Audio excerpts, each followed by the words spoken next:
അതാ ഞാൻ പറഞ്ഞ മരണം എന്നൊക്കെ പറഞ്ഞാലുണ്ടല്ലോ, അത് എളുപ്പമാർഗം. ഒളിച്ചോട്ടം. ജീവിതത്തിൽ നിന്നുള്ള ഒളിച്ചോട്ടം മാത്രമാണ് മരണം. അത് എളുപ്പമാർഗം. പക്ഷെങ്കിൽ നമ്മളെ തള്ളി പറഞ്ഞവർക്കും നമ്മളെ തള്ളിക്കളഞ്ഞവർക്കും നമ്മളെ കുറ്റം പറഞ്ഞ് നടന്നവർക്കും നമ്മളെ മുമ്പിൽ ചിരിച്ച് കളിച്ച് അപ്പുറത്ത് പോയിട്ട് നമ്മളെപ്പറ്റി മോശം പറയുന്ന ആൾക്കാർക്കും ഒക്കെ മുമ്പിൽ ജീവിതത്തിൽ ജയിച്ച് കാണിച്ചു കൊടുക്കുക എന്നുള്ളതാണ് ഏറ്റവും വലിയ ടാസ്ക്. അതിൽ നമുക്ക് മുന്നേറാൻ കഴിഞ്ഞാൽ തന്നെ നമ്മൾ പൊളിയാണ്. അങ്ങനെയാ വേണ്ടേ.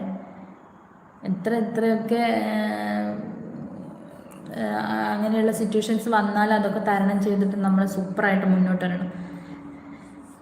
തള്ളിക്കളഞ്ഞ ആൾക്കാരൊക്കെ നമ്മളെ അന്വേഷിച്ച് ഇങ്ങോട്ട് വരണം. നമ്മളെ വേണ്ടാന്ന് പറഞ്ഞ ആൾക്കാരൊക്കെ നമ്മളെ അടുത്തേക്ക് നമ്മളെ അന്വേഷിച്ച് വരണം. അങ്ങനെ ഒരു കാലം ഉണ്ടാക്കിയെടുക്കണം നമ്മൾ.